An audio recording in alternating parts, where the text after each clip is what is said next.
Ay, kain tayo guys. Thank you po Lord sa blessing na nasa kanya kami. At ito na ang gusto kong puntahan na gumihan dito sa Batangas.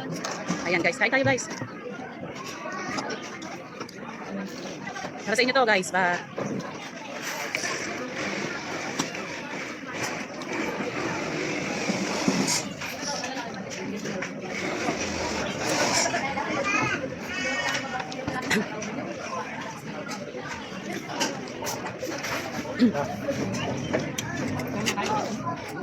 Pero kahuto, paano nila nalang sa Facebook?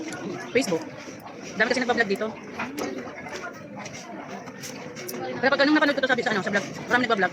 Parang gusto talaga siya puntahan. Ngayon, natupad ko na. Puntahan ko na siya guys. Ito na, kinakain ko na.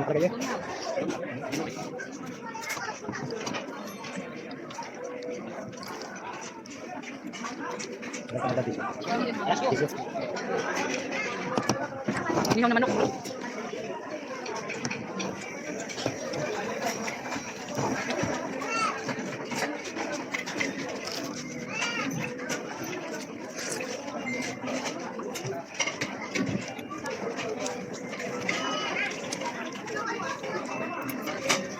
I-deliver din ba yung ilugin?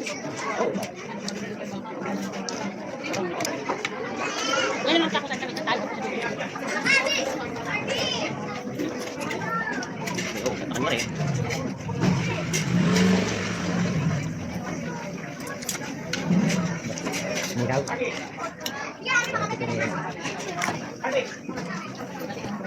Dati sabi ko parang gusto ng kasi tabang doon ng kalakot.